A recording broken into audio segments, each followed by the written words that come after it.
It is 20 February 2022. It is the 7th Sunday in Ordinary Time. Our first reading comes from the first book of Samuel. In those days, Saul went down to the desert of Ziph with 3,000 picked men of Israel to search for David in the desert of Ziph. So David and Abishai went among Saul's soldiers by night and found Saul lying asleep within the barricade, with his spear thrust into the ground at his head, and Abner and his men sleeping around him.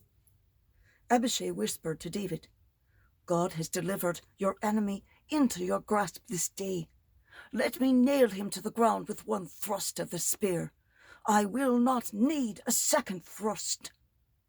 But David said to Abishai, "Do not harm him. For who can lay hands on the Lord's anointed and remain unpunished?"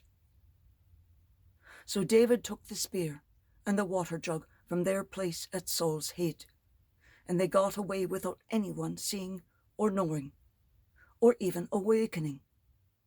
All remained asleep, because the Lord had put them into a deep slumber.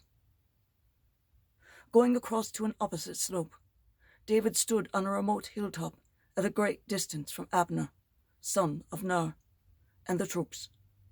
David said, "Here is the king's spear. Let an attendant come over to get it. The Lord will reward each man for his justice and faithfulness. Today, though the Lord delivered you into my grasp, I would not harm the Lord's anointed." The word of the Lord.